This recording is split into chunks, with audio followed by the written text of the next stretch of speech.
Dracula by Bram Stoker. Chapter 2.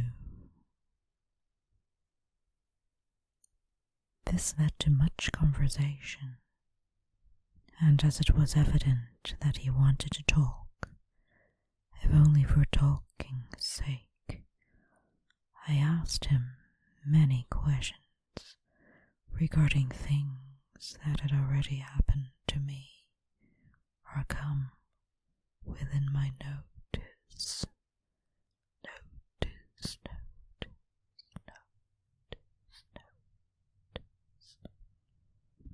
Sometimes he sheered off the subject or turned the conversation by pretending not to understand, but generally he answered all I asked most frankly. Then, as time went on, and I had got somewhat bolder, I asked him of some of the strange things of the preceding night, as, for instance, why the coachman went to the places where he had seen the blue flames. He then explained to me that it was commonly believed that on a certain night of the year, last night in fact, when all evil spirits are supposed to have unchecked sway, a blue flame is seen over any place where treasure has been concealed. That treasure has been hidden, he went on, in the region through which you came last night. There can be but little doubt, for it was a ground fought over for centuries, by the Wallachian, the Saxon, and the Turk. Why? There is hardly a foot of soil in all this region that has not been enriched by the blood of men, patriots or invaders.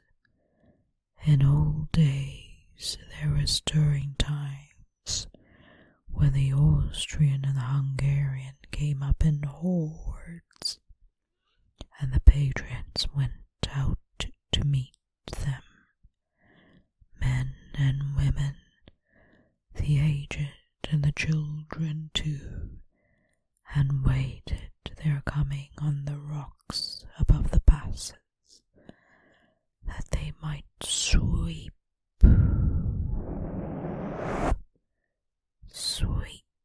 destruction on them with their artificial avalanches.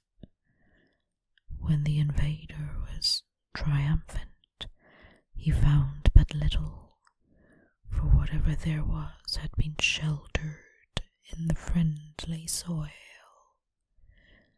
But how, said I, can it have remained so long undiscovered, where there is a sure index to it, if men will but take the trouble to look?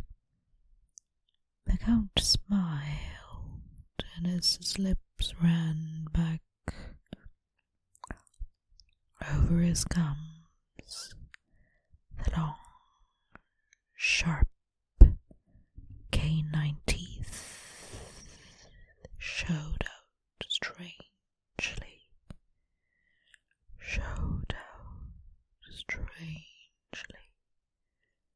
He answered, because your peasant is at heart a coward and a fool.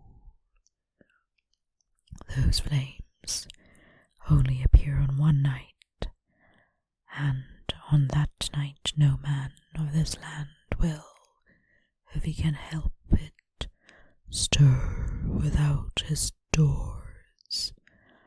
And, dear sir, even if he did, he would not know what to do. peasant that you tell me of, who marked the place of the flame. He would not know where to look in daylight, even for his own work. Even you would not, I dare be sworn, be able to find these places again. There you are right, I said. I know no more than the dead where even to look for them. Then we drifted into other matters. Come, he said at last, tell me of London and of the house which you have procured for me. With an apology for my remissness, I went into my room to get the papers from my bag. Whilst I was placing them in order, I heard a rattling.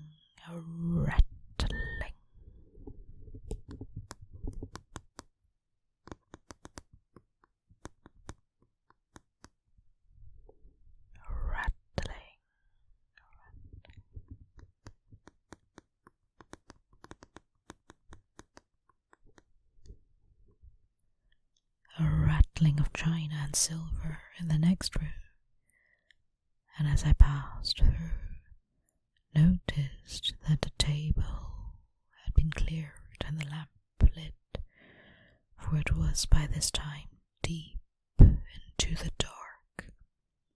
The lamps were also lit in the study or library, and I found the Count lying on the sofa, reading, of all things in the world, an English Bradshaw's Guide.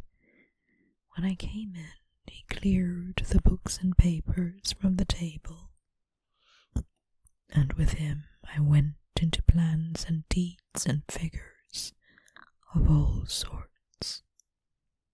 He was interested in everything, and asked me a myriad questions about the place and its surroundings. He clearly had studied beforehand all he could get on the subject of the neighbourhood, for he evidently at the end knew very much more than I did. When I remarked this, he answered, "Well, but, my friend, is it not needful that I should? When I go there I shall be all alone, and my friend Orker Jonathan, nay, pardon me, I fall into my country's habit of putting your patronymic first. My friend Jonathan Harker will not be by my side to correct and aid me. He will be in Exeter, miles away, probably working at papers of the law with my other friend Peter Hawkins. So we went thoroughly into the business of the purchase of the estate at Purfleet. When I had told him the facts and got his signature to the necessary papers, and had written a letter with them ready to post to Mr. Hawkins, he began to ask me how I had come across so suitable a place. I read to him the notes which I had made at that time, and which I inscribe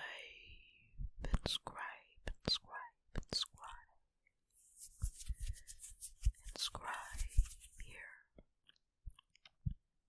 At Purfleet on the by road, I came across just such a place as seemed to be required, and where was displayed a dilapidated notice that the place was for sale.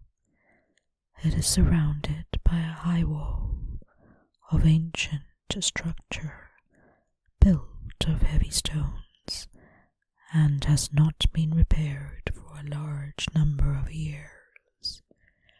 The closed gates are of heavy oak and iron, eaten with rust.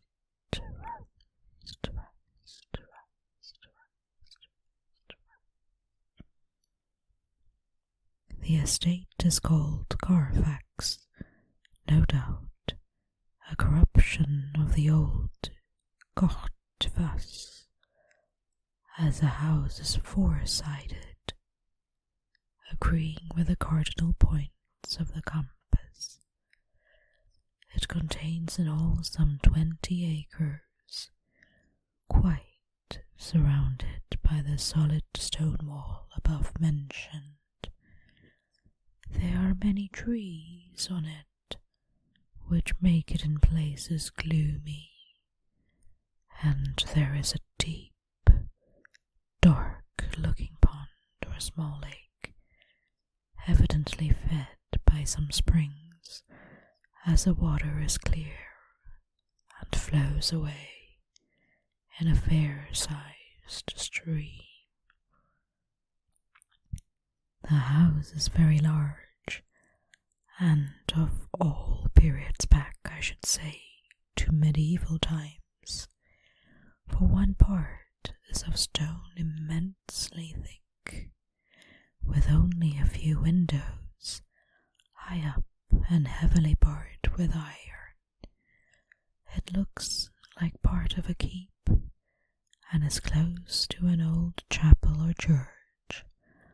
I could not enter it, as I had not the key of the door leading to it from the house, but I have taken with my kodak views of it from various points.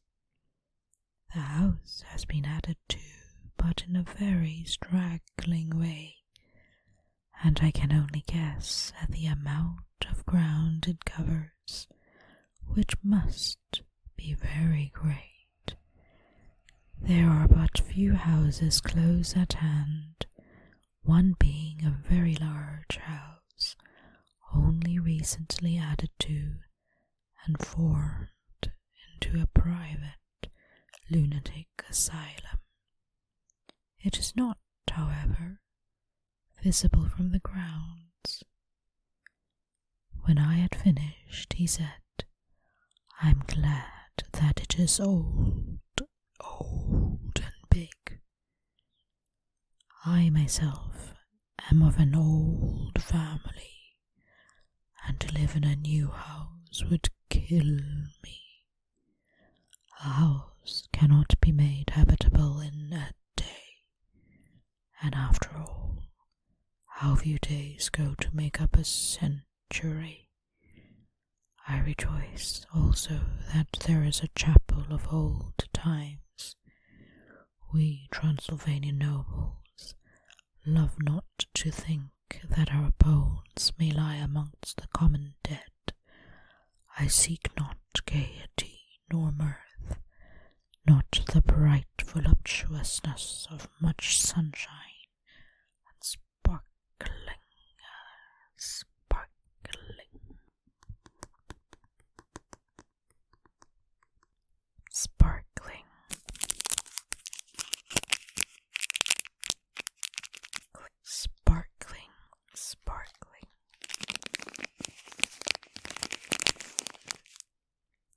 Sparkling waters, which please the young and gay.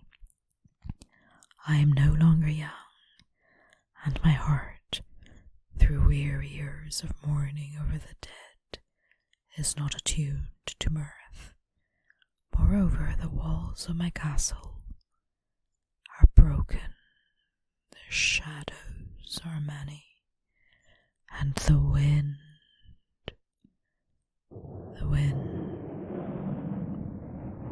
breathes cold. The wind breathes cold through the broken battlements and casements. I love the shade and the shadow,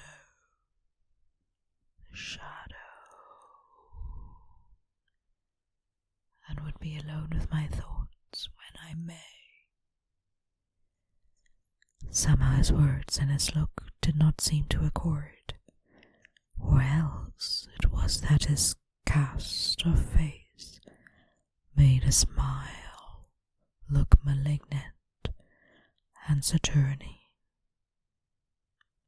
Presently, with an excuse, he left me, asking me to put all my papers together. He was some little time away, and I began to look at some of the books around me. One was an atlas, which I found opened naturally at England, as if that map had been much used. On looking at it, I found in certain places little rings marked, and on examining these, I noticed that one was near London on the east side, manifestly where his new estate was situated. The other two were Exeter and Whitby on the Yorkshire coast. It was the better part of an hour when the Count returned. "Aha," he said. "Still at your books? Good. But you must not work always. Come, I am informed that your supper is ready." He took my arm, and we went into the next room, where I found an excellent supper ready on the table. The Count again excused himself, as he had dined out on his being away from home, but he sat as on the previous night and chatted whilst I ate. After supper I smoked, as on the last evening, and the Count stayed with me, chatting and asking questions on every conceivable subject, hour after hour. I felt that it was getting very late indeed, but I did not say anything, for I felt under obligation to meet my host's wishes in every way. I was not sleepy, as a long sleep yesterday had fortified me, but I could not help experiencing that chill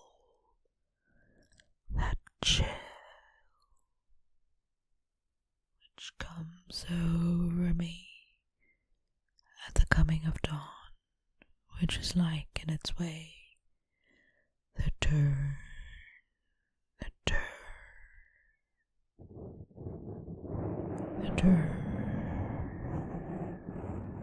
of the tide. The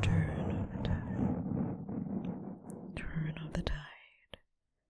Anyone who has when tired,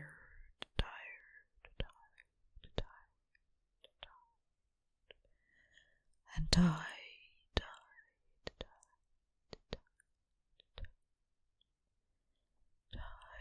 as it were to his post, experienced this change in the atmosphere, can well believe it. Change in the atmosphere. All at once we heard the crow of a cock coming up with preternatural shrillness through the clear morning air. Count Dracula, jumping to his feet, said, "Why, there is the morning again. How remiss I am to let you stay up so long. You must make your conversation regarding my dear new country of England less interesting, so that I may not forget how time flies by us." And with a courtly bow, He quickly left me. I went into my room and drew the curtains, but there was little to notice. My window opened in the courtyard. All I could see was the warm grey of quickening